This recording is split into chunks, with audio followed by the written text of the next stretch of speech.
Soldiers are out in force in cities around Bangladesh after another day of lethal clashes between student protesters and the police, which has killed at least 115 people so far. It has also prompted the Prime Minister, Sheikh Hasina, to cancel foreign visits. Hasina had to leave for diplomatic visits to Spain and Brazil. The protests had begun on the 1st of July. They spiked after the 5th and escalated sharply after the 15th of July. What is the basic reason for the protests and why did it blow up?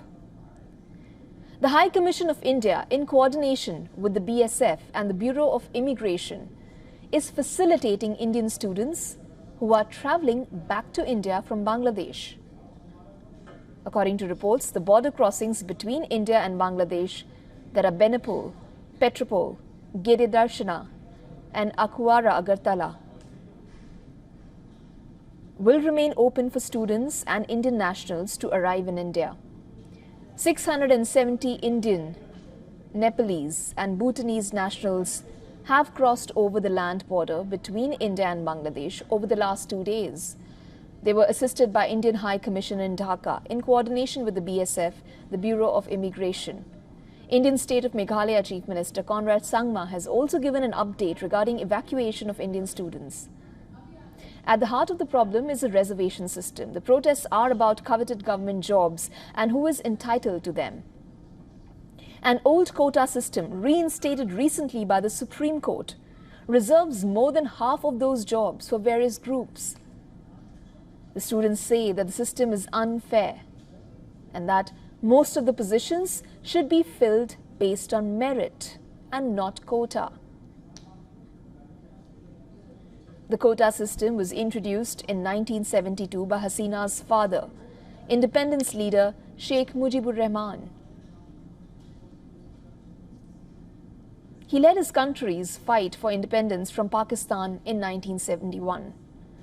Thousands of protesters and fighters were killed in that war. The quota system ensured that the state would take care of the descendants of those considered freedom fighters. But what instigating the protests was a statement from Prime Minister Sheikh Hasina on July 14th. The statement appeared to equate the protesters with the descendants of Razakars.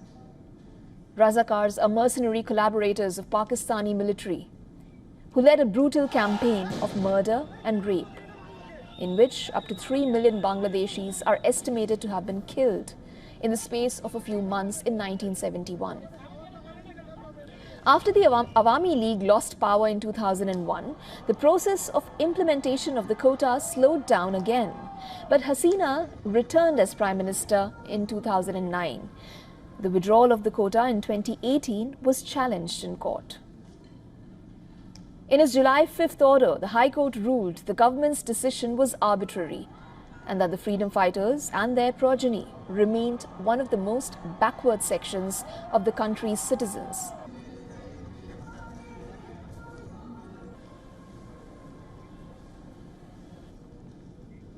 For all the latest news, download the WION app and subscribe to our YouTube channel.